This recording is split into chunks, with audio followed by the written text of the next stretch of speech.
And then, of course, we have our on and off fireplace. I think this is a great addition to any house, in my personal opinion. I mean, look at this. It's super awesome. Why would you not want a redstone toggleable on and off fireplace in your house? I mean, come on. This thing is great. Hello, everybody.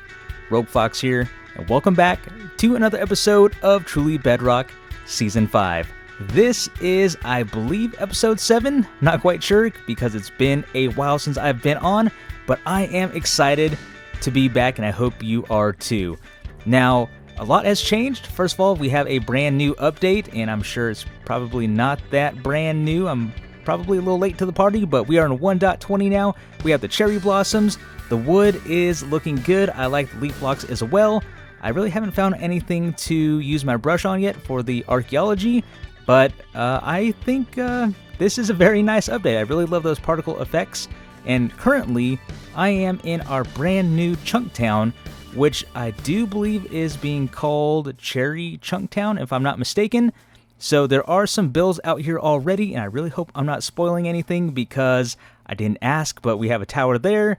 We have a tree in progress. We have a tower of houses, I guess. We have another tower out that way. So what I thought I would do to start off the episode is find myself a chunk and build myself a house using the new cherry blocks. The frame of the house is up. I'm going to go ahead and use the cherry logs that you can see right here. And then for my palettes, I really haven't worked with these colors. One, these are new blocks, and two, I just haven't worked with these colors before, really. So what I'm going to use is the cherry log, cherry plank, the crimson plank, the purple block, and then for my windows, I'm going to go with magenta. I think this is a pretty good color scheme. So all I need to do now is gather some resources because I don't think I have enough purple, and I definitely don't have any crimson. So let me go ahead and start gathering those supplies.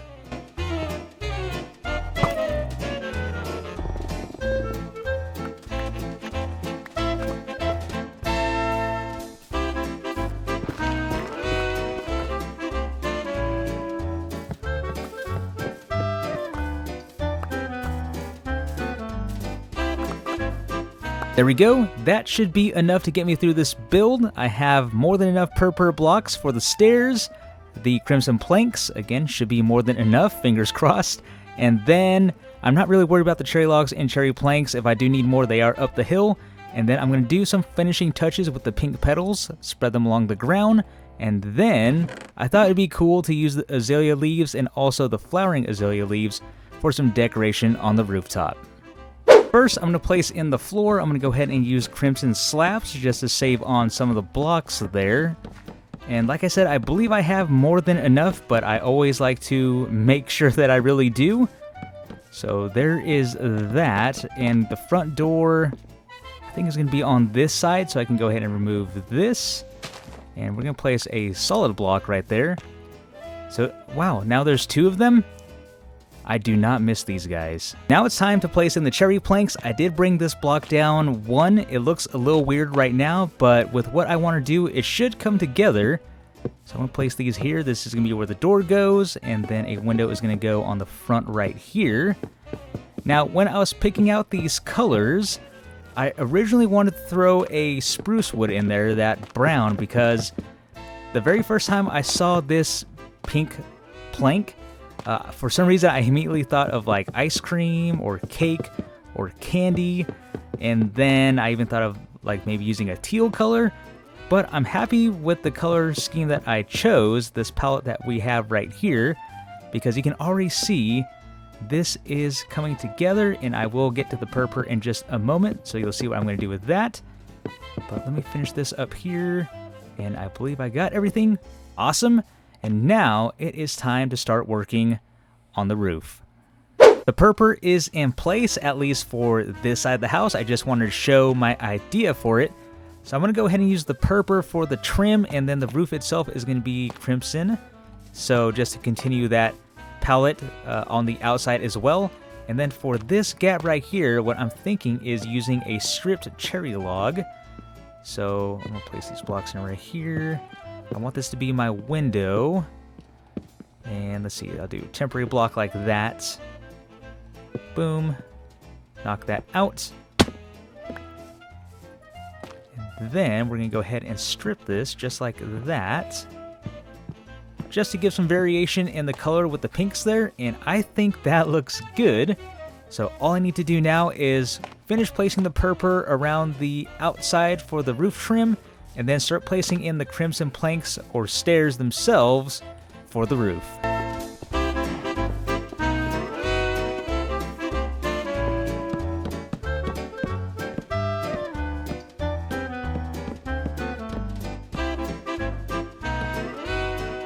The outside of the house is done, and I'm really happy with the way it turned out. Again, using variations of the cherry logs and planks here, going with the purpur for the roof trim, the crimson planks for the roof itself, and also some of the accent trim. And then as we walk around here, you can see how all the colors come together. I love it. I might place like a fireplace here down the road, depending on what I do with the inside. The magenta windows really bring it all together. And then let's take a quick look on the inside. Like I mentioned, this is just the shell. Still have the interior to do, which I'll do a little later. But there's that. Yeah, really happy with the way this came out. In the end, it still does remind me of candy because like I mentioned earlier, I wanted to use spruce, which reminded me of like cake, ice cream, or something like that. But this still looks like cotton candy or nerds or something like that. But definitely, as I was building this, all I could think of was a Wreck-It Ralph, and then I was thinking of what I can name this thing, and sticking with that Wreck-It Ralph idea, I think a fitting name for this place would be Vanellope Villa. Even got a sign for it. And another part of this update, I just learned there are now hanging signs. I did not know that was a thing, but these are very, very cool. I'm kind of bummed out though it didn't have a backside. I might have to move it. I'm not sure. I kind of like it where it is. Now, while I decide what's going to go on the inside of the house, I did at least cover up all of the roof so it's more uniformed, and just you're not seeing the back of the roof, the underside of it there. But while I decide what I'm going to do in here, I went ahead and I don't know if I'm breaking any rules here, but I did take up another chunk right across the way. And this was a reason why I wanted to build on this side anyways, because I kind of wanted to do something like this anyways, and I didn't want to intrude on any of the spots over here. So, as you can tell, I did place in a couple of cherry blossom trees. And man, these things are a pain to grow because one, you don't know which way they're going to go. And it took me a while to, especially for this tree here, that turned out perfectly. It took me about an hour of planting and bone mealing these trees to actually get that look. What I'm thinking is I want to make this a nice little peaceful feeling area if this wasn't already enough. So what I'm thinking is making some sort of little pond to go right in this area here. And it can't be too big because I can't make it take up the whole area.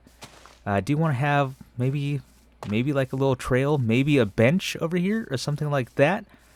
But I think something around this size should work. All right, this is coming together. I'm liking the shape of this. Now I'm just trying to think of what I can put. Maybe like a slab there just to kind of break up the shape. Stair there. And then maybe I'll come in. Oop, that didn't turn out right. Yeah, I like that. It's not, symmetrical. It's kind of different shapes going everywhere. Yeah, I think that will work. The water is in, and yeah, I like the way this turned out. Now I'm thinking I want to place some lily pads in here, but what would be really cool, because we have all of these particles falling in, I wonder if there is actually, I have a crafting table. Please be here. Oh, placeable pink petals item.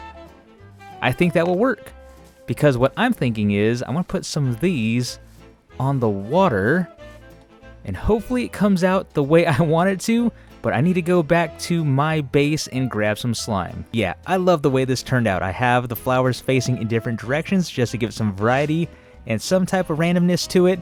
It goes great with the lily pads, I think. And then I did a little bit of decorating to the area.